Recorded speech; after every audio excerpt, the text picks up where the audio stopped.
the service chiefs, clear instructions. You either deal with this problem or we deal with you. And the service chiefs dealt with the problem. Today, we don't do that thing. They come back to request about who is it, the chief of army staff or the chief of defense staff? You were asking about the Tucano jets, 12 of them. That is saying now we need an armed unmanned area vehicle. I need, is it 50 or so that I'll wipe them out? Ameti, good morning. It's nice to be here once again. We will continue saying how sad the commentary has been since the insurgency came into Nigeria.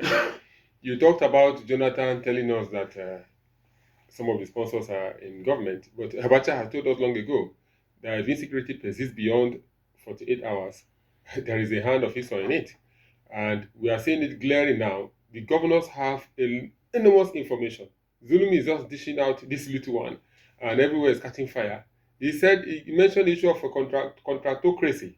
And for simple explanation, we remember the issue of Mama Boko Haram.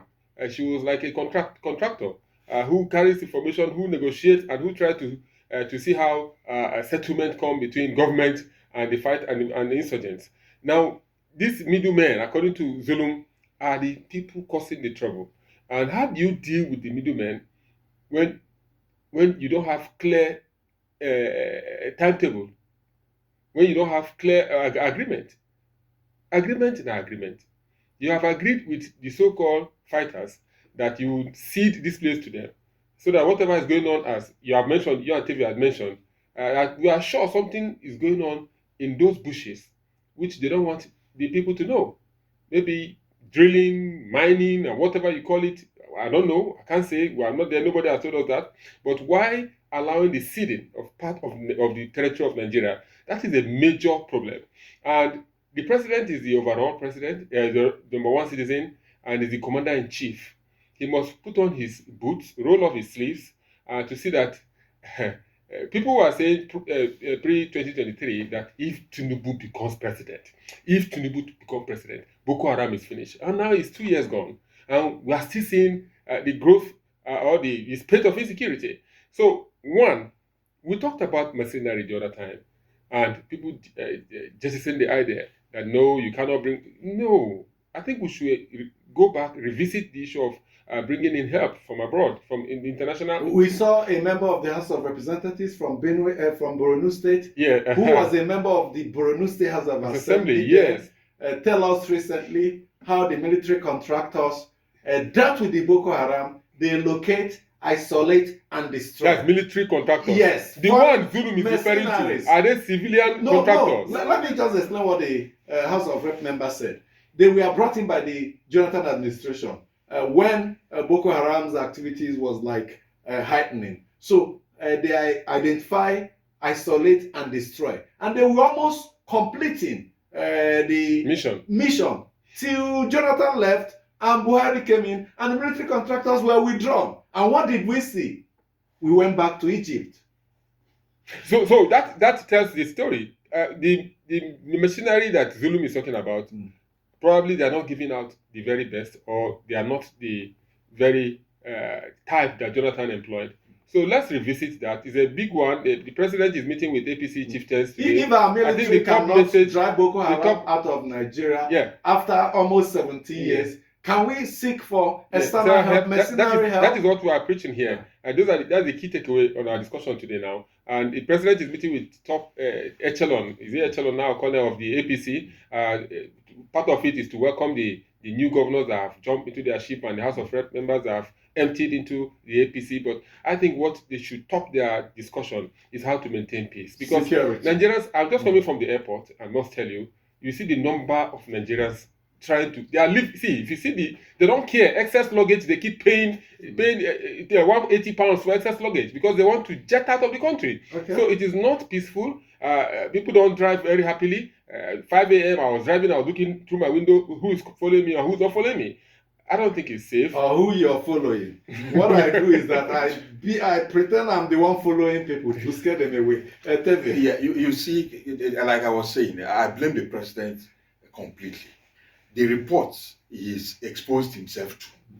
These APC people you are talking about, when they go there, the senator from Kebbi Mm. and the ones from Zamfara. Will not speak. No, they will tell that our places are peaceful. That used to be bad before, that now people are going to market, and those are the kind To of impress the president. The funny, Sacrifice. That is not even what they will tell you. They will say they don't have money to fight it. That their youth are unemployed. Those are the nobody will tell. They will tell their youth are Nobody will unemployed. tell They the have no money. Nobody will tell the president the youth are unemployed. If they tell him, he will do something about it. They will tell him things that he wants to hear. You know. So at the end of the day, but he is supposed to expose himself to other alternative sources of information. That is it. I cannot give you the service chiefs every day. You come for meeting, you come and say the president say gave us marching orders, we should go. Next day you come, you say I gave my. You should demand and get what are the results from the last marching order that you gave. And if they are not doing well, these guys have been, the service chiefs and the security chiefs have been in office for 2 weeks, for 2 years. If they are not doing well, get them out. You don't appoint them, you give them KPI. So in one of the mails we read, you should even apply to public servants. That's what one of our listeners is saying. Yeah. If the KPI is eliminate Boko Haram from Yobe State within 6 months, at the end of the 6 months, if you fail to do so, you sack yourself. You don't wait for the president to sack you. Now, there's this issue you raised, which is very fundamental. I'll pick it up, the one you just talked about, but the issue of conflict merchants. Yes. Yes. You know, there are some people that are interested in conflicts being continuous. Conflict is inherent in every society. There's no society that is conflict free. It depends on the magnitude. Now. Yes. And what is important is how you manage it, the conflict. If you successfully manage a conflict, the order that you get will be superior to the old order. For instance, if we successfully get rid of Boko Haram, what we'll get will be a more secured Northeast. We would have learned from that experience. The framework we put in place will be superior to what is existing. Sometimes you even introduce conflict to serve as catalyst for change. But when you introduce them, you manage them. But God help you if you fail to manage it and it escalates. What is happening is conflict merchants clearly are benefiting, and their interests appear to be superimposing the interests of Nigeria. Security issues, they tell us, oh, don't discuss it. But this is a war we have fought for nearly 17 years, and we are going around in a circle. We usually don't interrogate security expenditure budget, but it's high time we began to interrogate it. We must ask questions. The 2025 budget for the military, for defense, is double of what we spent in 2024. Who guessed what? How are they being spent? Yes, the military, they deserve, the security agencies, they deserve good life. But I can tell you, the socioeconomic condition of senior officers now are like governors, they're like board members of military companies. Exactly. I'm not saying they should starve in poverty, but when you see affluence suddenly all around them, citizens must raise questions. We can't continue to hide under that plank. Oh, you can't question. You can't and allow things to. It is an existential threat, even to ourselves, to our nation. So we have to speak up. We urge the president to do the needful. You talked about false intelligence. I was a victim of false intelligence that got to the president. Yeah. They told the president, oh, I was here at this hour. Look at what I was doing while I was in Abuja. It was because the president sought alternative channels. Like he stumbled on the fact that with evidence, clear evidence. Yeah. So I pity any president or any governor or any head that sits somewhere and listens to grapevine or wrong intelligence. If the intelligence that gets to the organ at the top is wrong, it becomes a grapevine. It becomes a rumor. Sure. So from experience, I know Obasanjo, for instance, I was at the Ville as a reporter. I know the different channels of communication he established, different from the conventional one. If you rely on them, they will mislead you. And does not apply to Nigeria. Even in the United States. Recall what happened to George Bush, the intelligence they gave him to invade Iraq in search of weapons of mass destruction. It was after billions of dollars were wasted, lives wasted, that they went through Iraq and they didn't save any weapon of mass destruction. So it's a lesson. These are leadership attributes and qualities you must imbibe if you're going into sensitive. When the South African president was at White House yesterday, what happened?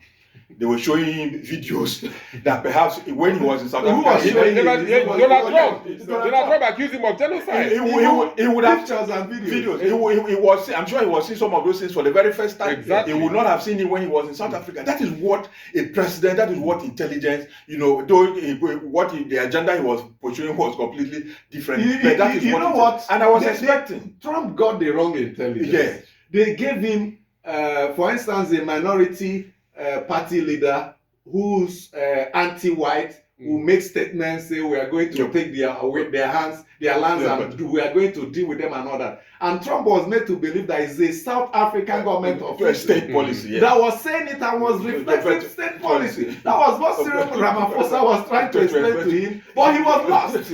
So that is it. But because he had limited information. Yes. I was expecting that when Nuhu Ribadu was appointed National Secretary, there were several issues as to whether he was the right person and all of that. But some of us came up and said, look, someone who was coming from the anti-corruption background, we were expecting that one fundamental thing, which is what you raised, that we would take a close look at the funding. Defense, every year, defense and security gets the highest allocation in this country. And what do they do? Security threats multiply. What do they do with it? Today, the service chiefs and other top military officers, you see them going to renovate primary schools, hospitals in their community, so that when they retire, they will go and become traditional rulers, go and contest elections and all of that. That is not what money meant for security of this country should be used for. And we expected that, what's his name, Nuhu Ribadu as National Security Advisor, will put a check, will monitor and ensure that monies meant for, arms and ammunition, monies meant for personnel, welfare and all of that are taken care of. But something is amiss, and the president must put his step down. If the service chiefs need to go, they should go. And let's get better persons who will get on. We have talked about service chiefs go, and they went. Isn't it? Yes. Yeah. So no, we said when they come, give them KPI. Yeah, KPI. We are giving them. I think with timelines.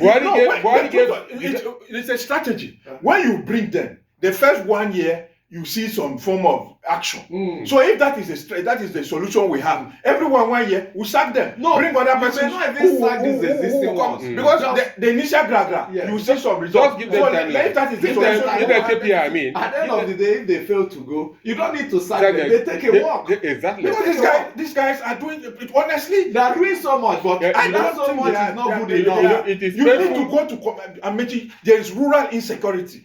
You need to go to communities and see. No. And in all these places, there are operations that are ongoing. There are exercises that are ongoing. Now, if you talk about rural now, go to Plateau State, go to Nasarawa, the police itself is underfunded.